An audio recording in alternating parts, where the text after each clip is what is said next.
Hi viewers, நான் இன்னைக்கு பண்ண போகிற ரெசிபி எக் பெப்பர் ஃப்ரை. இதுக்கு நான் 5 முட்டை எடுத்திருக்கேன். ஒரு பாத்திரத்தில் வந்து தண்ணி வந்து கொதிக்க வச்சுட்ருக்கேன். அதில் இந்த முட்டையை போட்டு ஒரு 7 மினிட்ஸ் வந்து பாயில் பண்ணி எடுத்துக்கலாம்.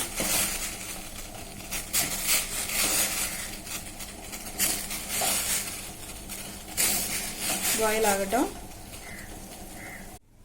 முட்டை வேக வச்சு எடுத்துட்டேன். இது கொஞ்சம் வந்து நான் வந்து ஐஸ் வாட்டரில் போட்டு வச்சுருக்கேன். நீங்கள் வந்து தோல் வந்து தனியாக எடுத்து வச்சிடணும். இன்னொரு பக்கம் வந்து நான் கடாய் வச்சுருக்கேன். ஸ்டவ் ஆன் பண்ணிவிட்டு எண்ணெய் விட்டுக்கிறேன். ஒரு 2 டேபிள் ஸ்பூன் அளவுக்கு எண்ணெய் விட்டுக்கோங்க.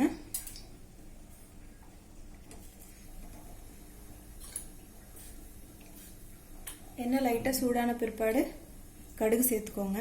ஒரு 1/2 டீஸ்பூன் கடுகு.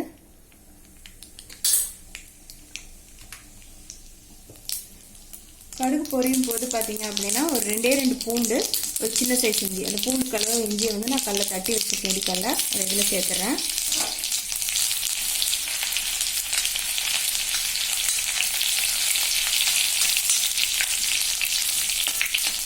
பெரிய வெங்காயம் வந்து ஒரே ஒரு பெரிய வெங்காயம், மீடியம் சைஸ் பெரிய வெங்காயம், அதனால நீல வாக்கில் இப்படி சனசனமாக நறுக்கி வச்சுருக்கேன். அதை இதில் சேர்த்துறேன்.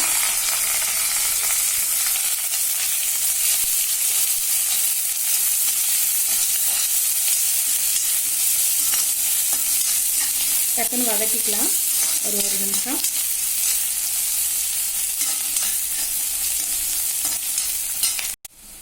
வெங்காயம் நல்லா வதங்கிடுச்சு.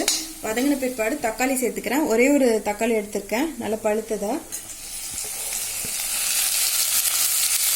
வெங்காயம் எந்த சைஸ் எடுத்தீங்களோ அதே அளவுக்கு தக்காளி எடுத்துக்கோங்க.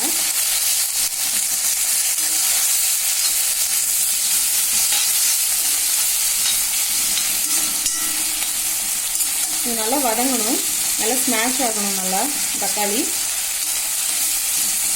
அது கொஞ்சம் உப்பு சேர்த்துக்கிறேன்.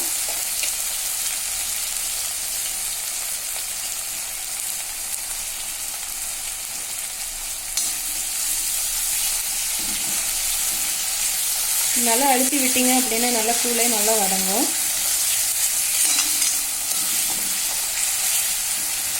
இந்த எண்ணெயிலே பார்த்தீங்க அப்படின்னா மற்ற மசாலாவும் சேர்த்துடலாம். ஒரு 1/2 டீஸ்பூன் மஞ்சத்தூள், ஒரு 1/2 டீஸ்பூன் சில்லி பவுடர், மிளகாய்த்தூள், ஒரு 1/2 டீஸ்பூன் பார்த்தீங்கன்னா மல்லித்தூள், ஒரு 1/2 டீஸ்பூன் வந்து ஜீரகத்தூள் கல்லை நுணுக்கி வச்சது. அதை இதில் சேர்த்துடலாம்.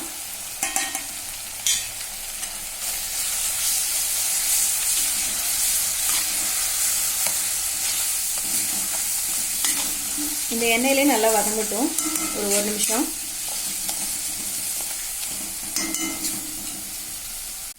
அவ்வளோதான், ஒரு நிமிஷம் வதங்கிடுச்சு.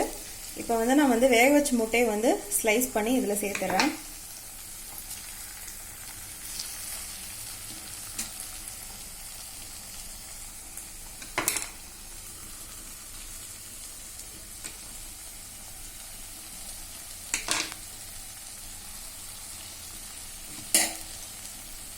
இந்த ரெசிபி நல்லா கொஞ்சம் ட்ரையாக இருக்கும். சாம்பார் சாதம், லெமன் ரைஸ் இதுக்கெல்லாம் வந்து சூப்பராக இருக்கும்.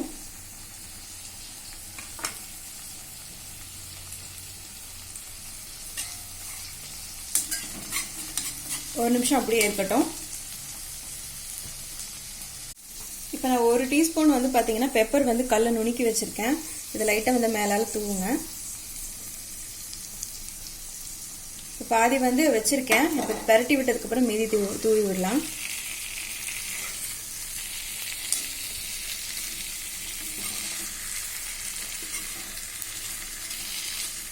நல்லா சிம்மில் வச்சுட்டு நல்லா ரோஸ்ட் பண்ணுங்க.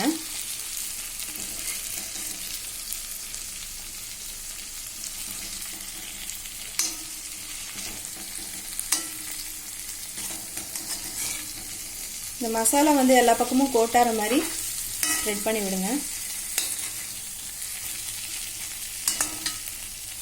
இப்போ மிச்சம் இருக்கிற பெப்பரும் சேர்த்துறேன்.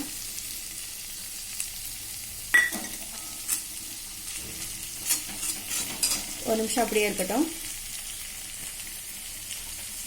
இப்போ ஒரு தடவை பரட்டி விட்டுக்கலாம். நீங்கள் உப்பு வேணால் ஒரு தடவை செக் பண்ணி பார்த்துக்கோங்க. நான் அந்த தொக்கில் போட்ட உப்பே வந்து கரெக்டாக இருக்கும். நான் அதனால் மறுபடியும் உப்பு சேர்க்கல. அதுவே இந்த முட்டையிலெல்லாம் பிடிச்சிரும்.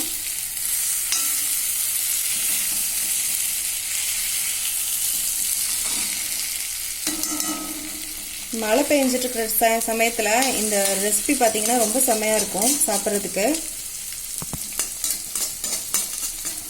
ஹை ஃப்ளேமில் வந்து ஒரு 30 செகண்ட்ஸ் நான் வைக்கிறேன்.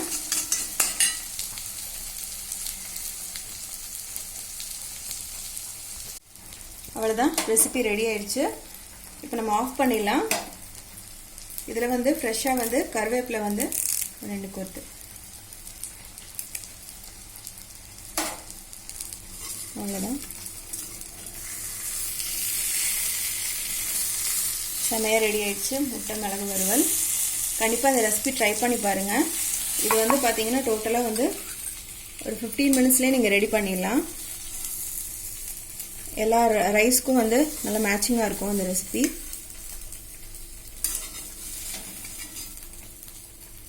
எங்கள் வீடியோ பிடிச்சிருந்துச்சு அப்படின்னா லைக் பண்ணுங்கள், ஷேர் பண்ணுங்கள், சப்ஸ்கிரைப் பண்ணுங்கள். அடுத்த ஒரு இன்ட்ரெஸ்டிங்கான வீடியோவில் உங்களை பார்க்குறேன். நன்றி.